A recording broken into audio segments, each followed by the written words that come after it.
In the Hare Krishna calendar that we have, you may notice that the month of February, and the theme of the month of February is called Changing Bodies, which is a principle of the Vedic culture. In fact, the entire calendar is dedicated to 12 lessons from the Gita.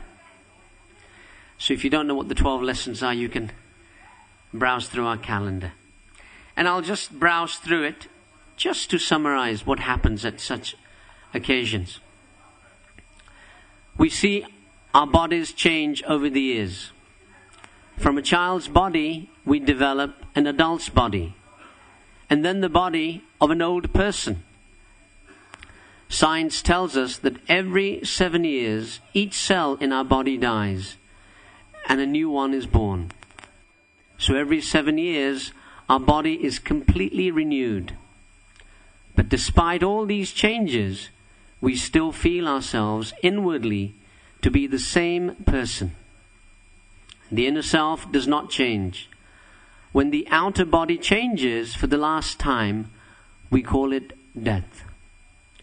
And at that time of death, the inner self moves to enter a new body. Just as an actor changes clothes to play different parts, the soul changes bodies to live different lives. And in every life, we try to experience pleasure and avoid pain. This is because the soul is trying to regain its eternal blissful nature, but does not know how. So despite our attempts in each life, we experience a frustration, mixture of pleasure and pain. If we can practice patience in the face of both pleasure and pain, and the happiness and distress they bring with them, we will learn to distinguish truth, which is eternal, from illusion. Changes of body are made possible by Krishna, who accompanies us on our journey through the universe as an old friend.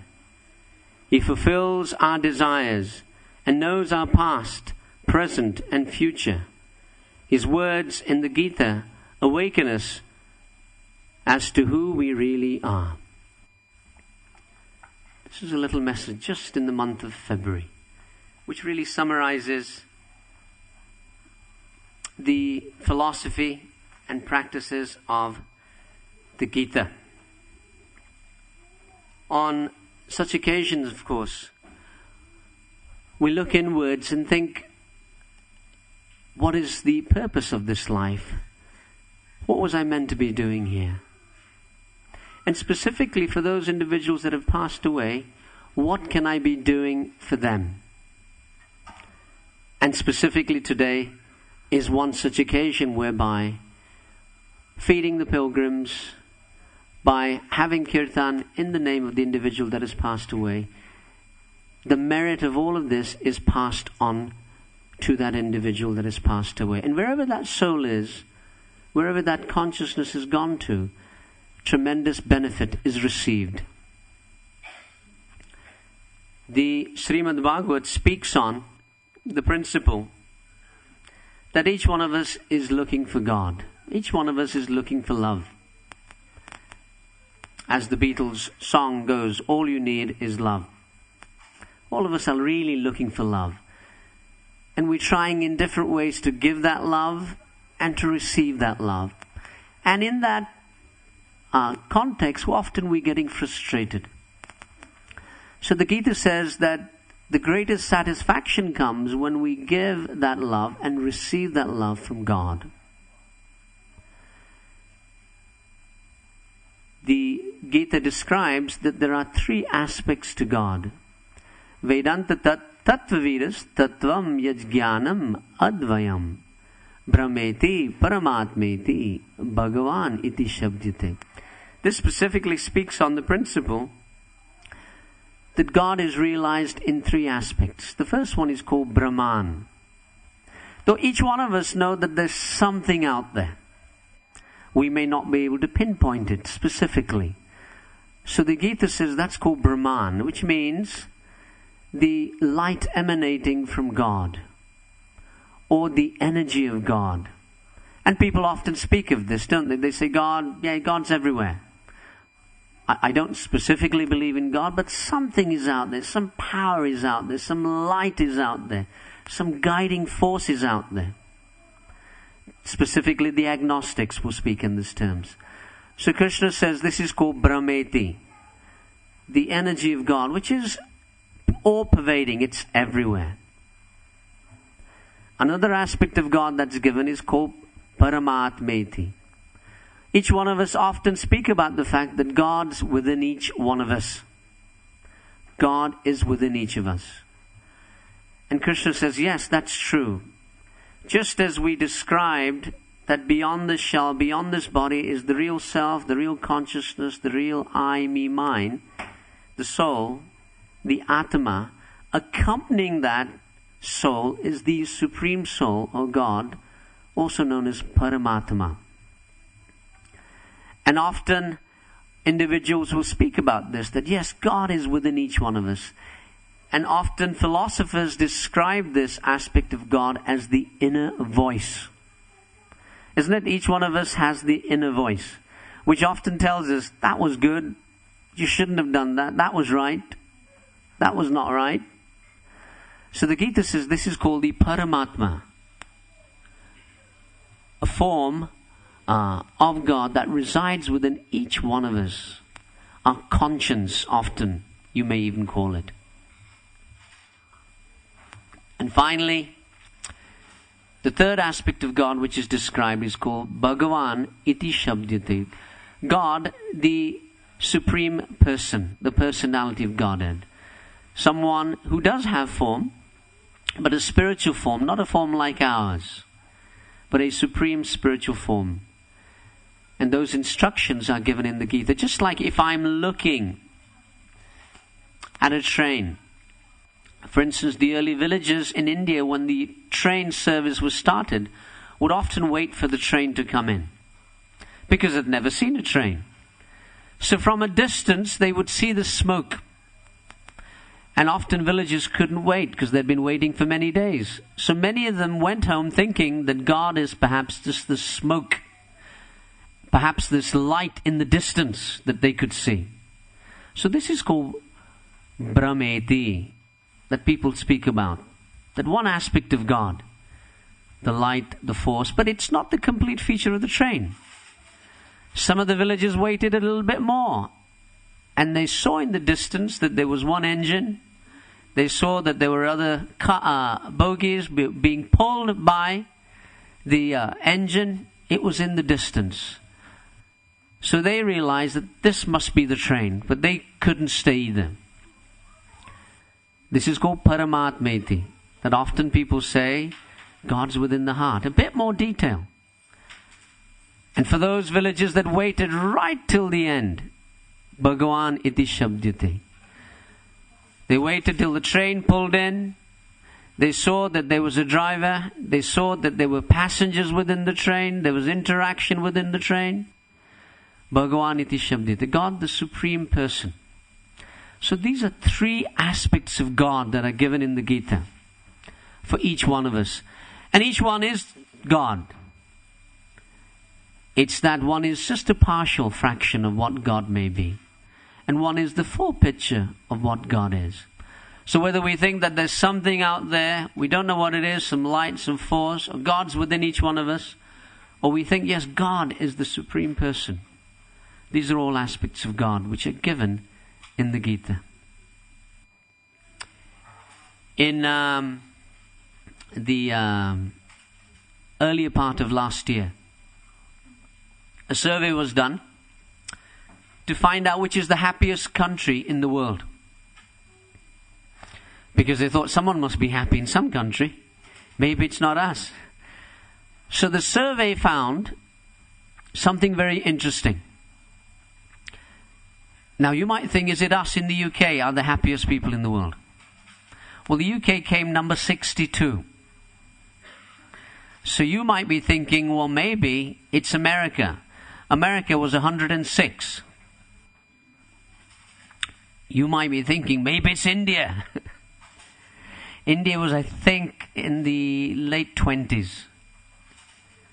So which country was it that was voted the happiest, most content people in the world? Are you ready? Bangladesh. So now it's not that you're all going to fly off to Bangladesh today. You might be from there already. Why Bangladesh? Because although Bangladesh falls into the most poverty-stricken country in the world, number one in fact, along side by side with Ethiopia and others, they said the individuals that lived there had very little. Very little. But they were so content with the little that they had. Whereas everywhere else in the world, they had a lot. But no one was content with what they had. So happiness is not a state of how much we have. It's an inner state. The number one item on everyone's list, if I was to ask today, what is it? What is it that, why are we doing what we're doing? Why are we doing what we're doing? Whether it's driving here, going to school, whether it's going to university, wherever we're going, why is it? It's because we're looking to increase our happiness and reduce our distress. Everyone's number one item is happiness. That's what we're looking for. And we're not going to find it in Tesco's or Harrods, either end of the spectrum. There are two ways to become happy. The first way you can become happy is by adjusting your material situation. You adjust your material situation. I don't like this job, get another job. Don't like this car, let's get another car. I don't like this phone, let's get another phone. I don't like this relationship, let's change it for another relationship. We adjust our material situation thinking we'll be happier. The Gita says another way to become happy is by progressing spiritually. If you progress spiritually, you'll get inner happiness. Inner happiness. What are the ways we can adjust our material situations? 6 ways. 6 ways you can adjust your material situation. The first one is called Aishwarya. Aishwarya means anyone? I know Rakesh was a great fan of Bollywood. He would have known this. He would have known this straight away. Aishwarya, anyone? It's the actress Aishwarya, yes indeed. And it means? Yes. Aishwarya means, and she maybe means wealth. The wealth that we have. We think that if we have more of it, we'll be happier. But the case of Bangladesh shows it's not really the case. If we just had more, we'll be happier. And even if we have a lot more, we don't really become happy. They just celebrated the lottery and the largest winner on the lottery just recently. So they had fundamentals of how, because every Wednesday and every Saturday someone becomes a millionaire. So now they've got a lot of millionaires in this country. So they did a little survey with them to find out what is it that you would want the most. And they found 70% of the answers were, we wish we hadn't won this money. Because it didn't bring us what we really thought it will. I remember once there was headlines in the newspaper in the early days. Lottery winner goes into hiding. It was a gentleman from the Islamic faith, because there was a controversy. You're not meant to be gambling. What are you doing with the money? So I thought I'd read the rest of the headlines. It said, lottery winner goes into hiding, but he was hiding from his wife and family. Because everybody wanted his money. Aishwarya, we think if we adjust our material scenario, we'll be happier. Not really. Another way we can adjust our material scenario is Shriya. Shriya, anyone? What does it mean?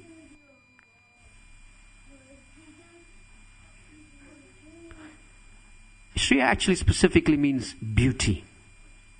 Beauty. We think that if we're more beautiful, people will appreciate us more, we'll be the center of the party, people will like us, we'll be happier. In fact, the whole cosmetics industry is based on this, isn't it? They wouldn't be running without this.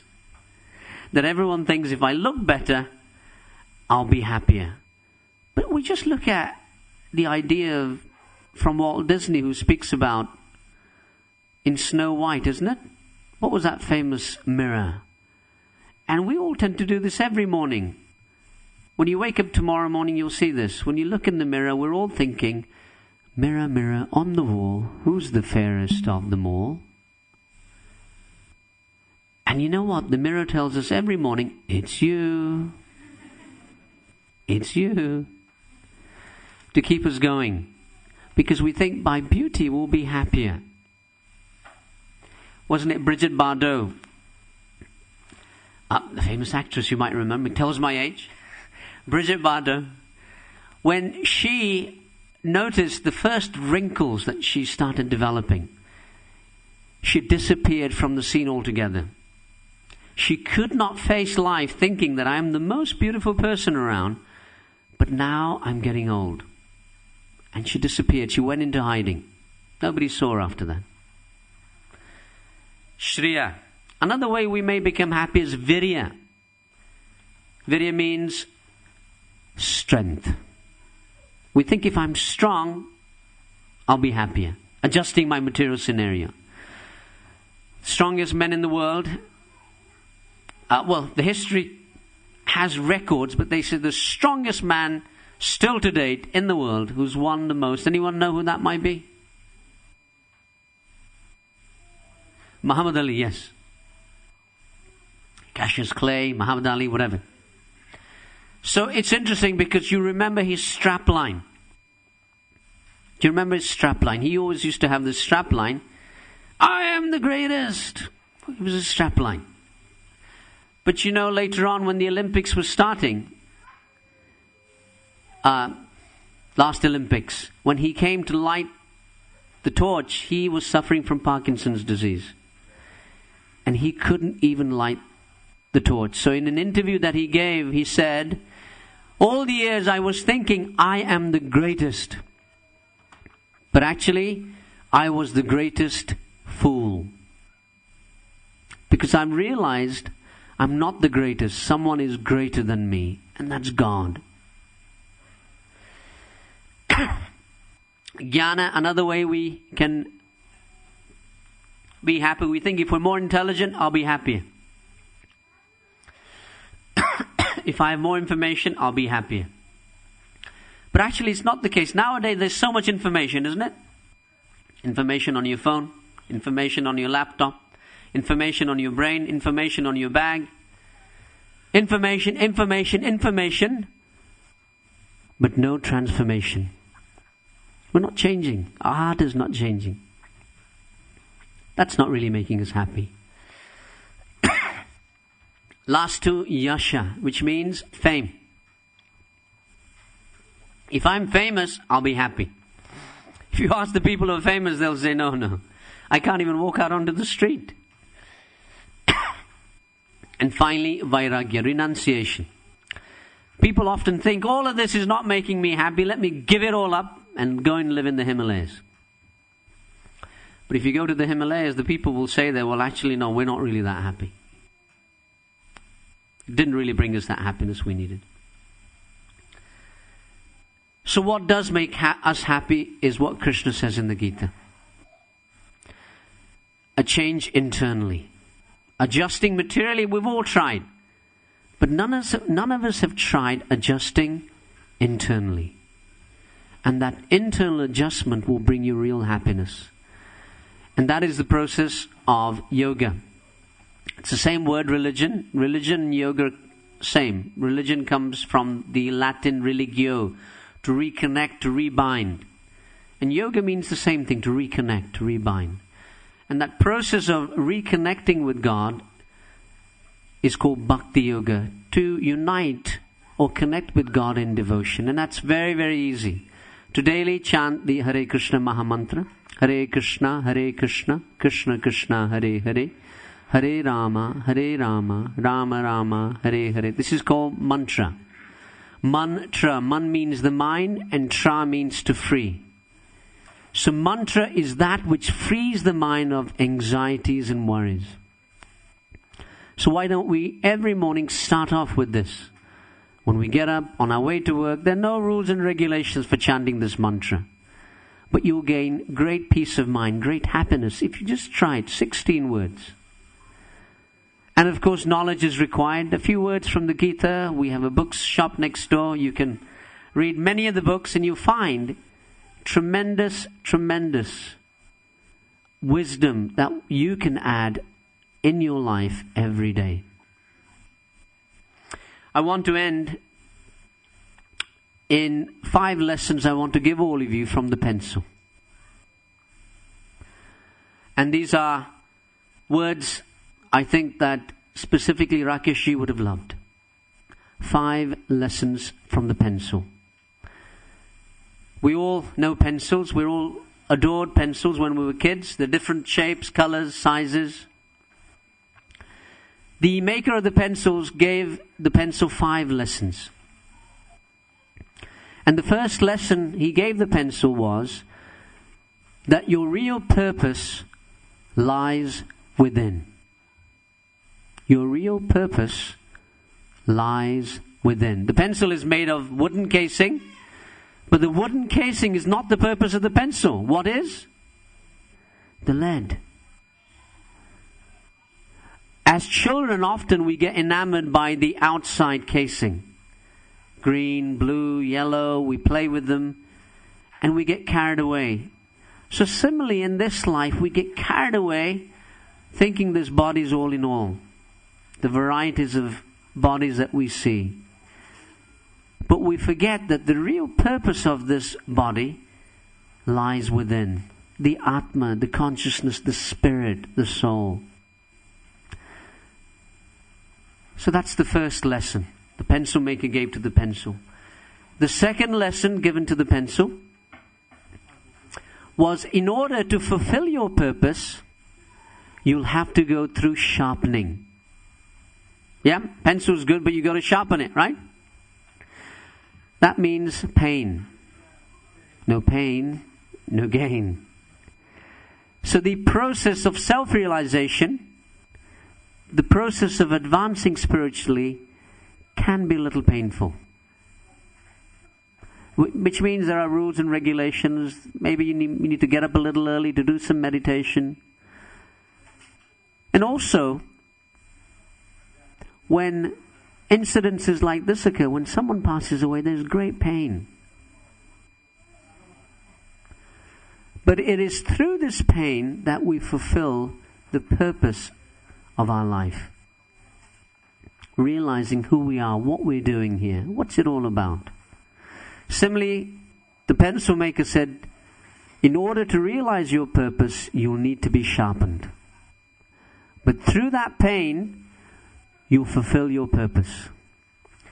The third lesson given by the pencil is that you will leave a mark. Pencils leave marks. That mark can be a good mark. It might not be a good mark. So in our life, we will leave a mark behind. And Rakeshji certainly left a wonderful mark, an example for all of you. But you know, often the marks we leave behind, we may not like. Sometimes there are good marks when we look back at our life. Bad marks, we look back and think we shouldn't have really done that. So let's try and leave a good mark behind. Third lesson from the pencil. Fourth lesson the pencil maker gave. Even if you left a bad mark, it doesn't mean you should worry. Why? Because there's a rubber at the end of a pencil. You can always rub out the things that you didn't like in your life by correcting them. A mistake is only a mistake so long as we don't improve. So that's another principle we can look at in our life. The fourth lesson that the pencil maker gave it. If you don't like the mark that you left behind, there are things that we do in life and we look back at the end of the day or the end of the year or at every birthday and we think, some things I didn't like. It's called apology. It's called saying sorry. It's called forgiveness. These are simple principles of life, but we forget them. Even God, in His wisdom, forgives everyone. The Indian tradition doesn't believe in eternal damnation. God is very forgiving. Extremely forgiving. So who are we not to forgive others? Who are we not to rectify and improve our lives? And finally, the final lesson the pencil maker gave to the pencil. You're only useful if you're in the hands of someone. Pencil doesn't write by itself. Poetry was written by poets. Paintings weren't done by the pencil, but by artists. Books were not written by the pencil, but by authors. So the pencil is very useful so long as it's in the hands of someone, being guided. Similarly, we in our lives, if we are guided by spiritual insight, by spiritual teachers, we also will become extremely useful. We will achieve something magnanimous. So these were very simple lessons about the pencil, but we've related them directly to the Bhagavad-gita. A simple way you can all remember the Bhagavad-gita. Each one of us has higher intelligence. Each one of us. We all have higher intelligence. In fact, there are two types of intelligence that we have. Basic intelligence and higher intelligence. Basic intelligence means, like animals, we eat, they're eating. They're sleeping, we're sleeping. The quality is exactly the same. We have families, they have families. We're defending ourselves, countries are defending themselves. So what's the difference between us and the animals? Basic intelligence we both have to do all of these things. But we have something called higher intelligence. To think beyond what this life is. But unfortunately what we've done right now is that we've locked away our higher intelligence and thrown away the keys. We've thrown away the keys. So there's a word in Sanskrit called Brahman, which means very broad-minded. And another similar word is Kripan, which means miserly person. Miserly person is a millionaire, but he's living on the streets. He's got millions locked away. He's not using them, he's just living on the streets. So this is called Kripana. So we're a little bit like that. We've locked away our higher intelligence. And we're living as misers. That's what Krishna is saying. And not using our higher intelligence to do something wonderful. In Hindi you have a similar word for Kripana, which is Kanjus. Yes? Kanjus. Everyone knows Kanjus. Kanjus is someone who's got a lot, but he's not using it. He's living like a pauper. So Krishna is saying, don't live like a pauper. You have tremendous spiritual wealth. And in India, you even go beyond Kanjus. Anyone know what that is? Makichus. If you go and eat in India on the streets, which not always advisable, the man is frying the pakode. But every now and then he's very careful because the tail, the oil has to be kept there. He doesn't want to buy new tail. So often flies are flying in. And so what he does is that when you're not looking, he's getting rid of all the flies. but he wants to make sure that he doesn't get rid of much of the tail. So whilst he's getting rid of the flies, he squeezes them so he saves on the oil. So it's called makkya juice. So next time you're eating on a street in Delhi. So Krishna is saying the same thing. We're very miserly. We've locked away our higher intelligence. Use that higher intelligence, and this is what Rakesh would have wanted you to do. This may be your first visit, but please let it not be your last visit.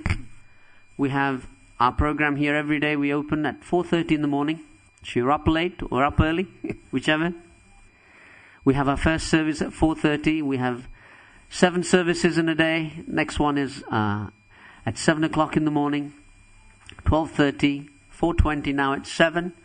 And then if you are late, the final service here is at 9 o'clock. And the temple closes at 10. 4:30 till 10 o'clock, 365 days of the year.